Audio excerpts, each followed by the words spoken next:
굳이 기독교 신자가 아니더라도 줄거리는 알 만큼 성경은 베스트셀러입니다. 그런데 구약 성경의 내용과 표절처럼 닮은 텍스트가 있으니 바로 최초의 신화로 불리는 수메르 신화입니다. 수메르 신화는 메소포타미아 지역 내 후대 왕조마다 창조 신화로 재탄생하는데요. 지금 전해드리는 신화는 아슈르반이 889 2만 5천여 점토판 중 일부를 해석한 것으로 기원전 7세기경으로 연대가 추정됩니다. 특히 제카리아 시친에 의하여 해석된 14개 점토판은 후일 엔키의 잃어버린 책이란 이름으로 책으로 출판됩니다. 발굴된 가장 오래된 성경은 사해사본으로 기원전 168년쯤으로 추정되니 비교 감상해보시기 바랍니다. 이번에는 거인들의 시대, 반신반인 그리고 가인의 표식편입니다. 아벨 사건이 발생하기 전 불로 장생할 빵과 묘약의 물 엘릭소프를 간구하던 아다파는 닌게시지다와 두무지와 함께 니비루로 올라가 아누와 대면한 적 있는데요. 아누는 아다파에게 빵과 묘약을 제공하겠다 하지만 오히려 아다파가 거부하죠. 아누는 어이없어합니다. 불로 장생 음식을 거부하다니. 사실 이건 엔키의 계략입니다. 아누가 아다파를 부른 것은 사실은 죽이기 위한 것이다.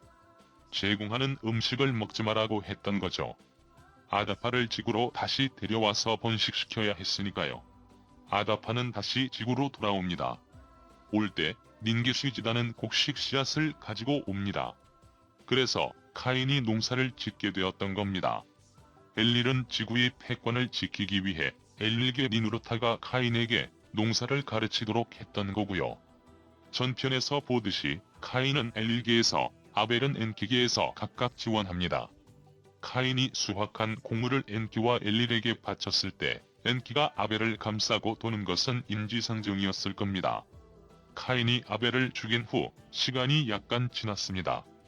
엔키는 아다파의 현명한 후손들을 위해 비밀결사 조직을 만들고 가장 진보한 과학 지식을 공유합니다. 일명 뱀의 형제예입니다. 오늘날 일루미나티의 시초라는 설이 있습니다. 엔키는 조직원에게 말합니다. 니비루에서 시작한 우리, 오래 사는 우리도 신이 아니노라.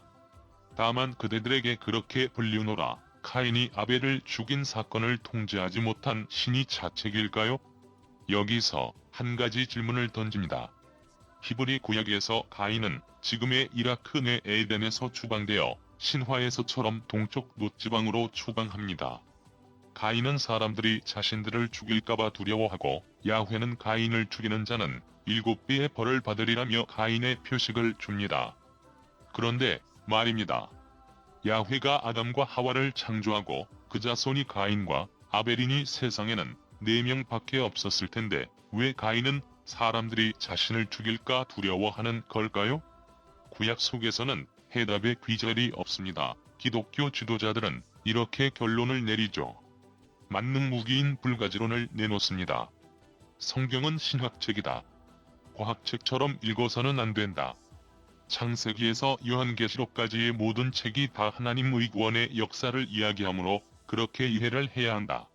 성경을 읽어보면 해설이 필요하지 않는 부분도 자세히 설명하다가 정작 해설이 필요한 부분은 두리뭉실 넘어갑니다. 기독교인마저도 혼란스러워 하는데요. 궁금하니 사람들은 물어보죠. 아, 그래서 창세기가 이제 시작인데 그 사람들은 어디서 온 거냐고요? 신화에서는 답이 있을까요? 비록 신화지만 명확히 나와 있습니다. 전편에서 다루었듯이 아담과 하와의 전신인 아다파와 티티에게는 카인과 아바엘 외에도 30명의 자식이 있었으니까요. 지난 편에서 의문으로 남긴 질문에 답을 답니다. 신화에도 구약에도 나오는 가인의 표식은 뭘까요? 구약에는 이것도 설명이 없죠. 신화에서는 얼굴에 털이 나지 않도록 한다고 적습니다. 믿거나 말거나. 오늘날 인디언들이 얼굴에 털이 없도록 하는 것은 카인의 후예라서 그렇다네요. 카인이 추방될 때 열린 원탁회의에는 7명의 아누나키 신이 등장합니다. 엔키계와 엘릴계를 섞어 참석하는데요.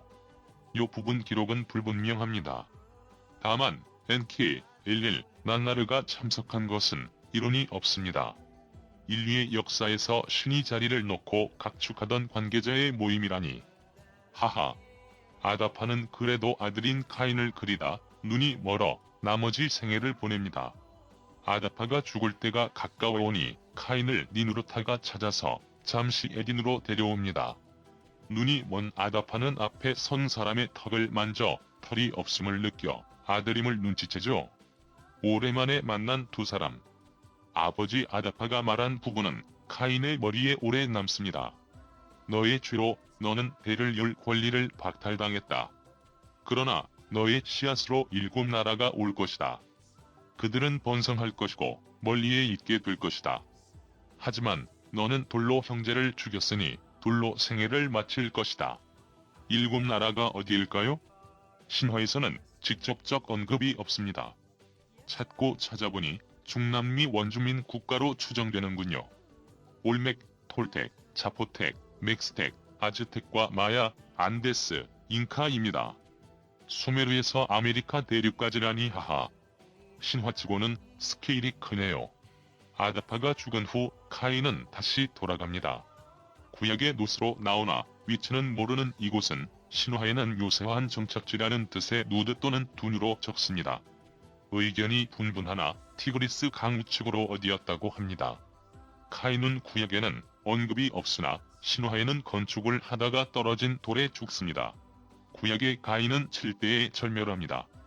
히브리 성경에서 이건 인본주의의 절멸입니다. 가인의 2대 에녹은 봉헌된 자의 의미이며 7대 야발, 유발, 두발 가인, 나아만은 모두 목축 음악공의 쾌락적 문화를 의미하는데요. 모두 신을 버리고 인본주의 바쳤다고 보기 때문입니다. 그런데 신화들의 비슷한 귀절이 이미 있는 건데요. 신화에서는 인간에게 문명을 가져다 준 것으로 묘사하죠. 문제는 발굴되는 신화 때문에서 구약이 표절 논란에 휩싸이니 엔키는 악마 루시퍼로 엘릴은 야훼로 둔갑되는 게 아닐까요? 신화 속 홍수를 일으킨 게 엘릴이거든요. 각설하고요. 18만 6천 년 전 니비루는 지구에서 가장 가까운 근지점에 도달합니다. 유성과 소행성이 지구로 쏟아지는데요. 지구 온도가 급격히 높아지고 지진과 허리케인, 홍수가 지구와 화성에 같이 일어납니다. 지구는 현대처럼 아픈 시기를 보냅니다. 시간이 흘러 10만 년 전의 지구에서는 마르둑과 사르파닛의 결혼식이 이루어집니다. 엔키는 자신의 영토 아프리카를 아내와 자식에게 나누어 줍니다.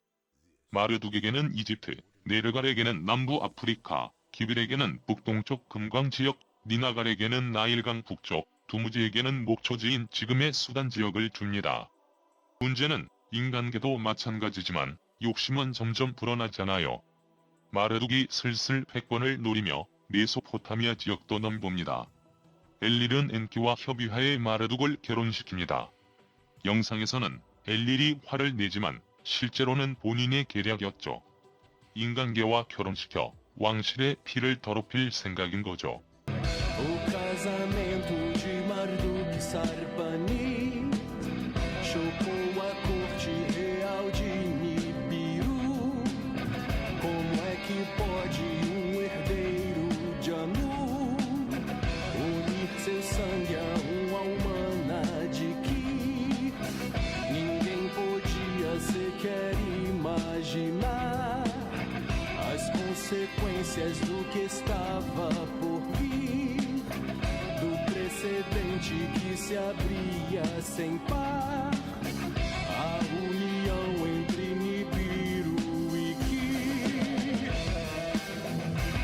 a era dos gigantes, jovens semideuses arrogantes.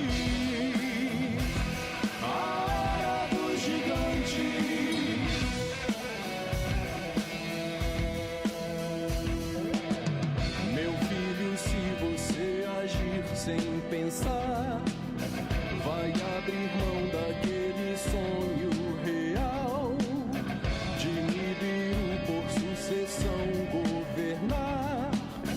Por uma paixão não vale a pena casar. Meu pai amado, eu sei que já nasci sendo roubado por Enlil, seu irmão. com sucessão.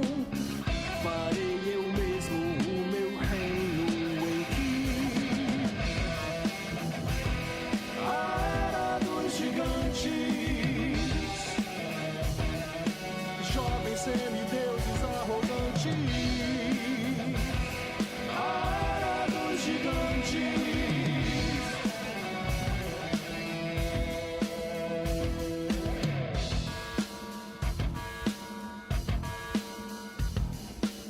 Cacabael, Durel, Romiel, Azazel, Araquel, Gael, Azazael, Azaziel.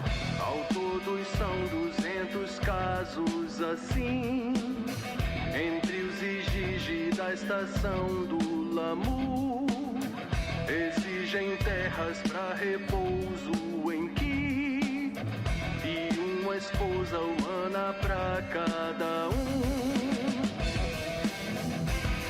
A era dos gigantes, filhos de Anunnaki, suas amantes. A era dos gigantes.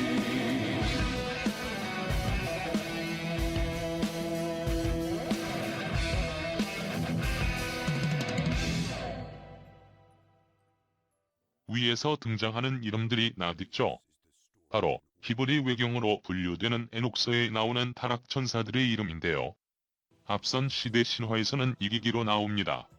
인간 여성과 결혼하여 반신반인 거인들의 시대를 만들어냅니다. 히브리 경전에서는 네피림으로 불리는 거인들, 신화에서는 네피림으로 기록되었죠. 이후 수많은 신화에 나오는 거인족들은 수메르 신화의 영향입니다. 네피림 유골이라며 영상이 몇 개 돈 적 있죠. 조작으로 다 판명되었고요. 근데 왜 조작까지 해가며 네피림에 매달리는지, 사실이라 해도 수메르신가 사실이 될 뿐인데 말입니다.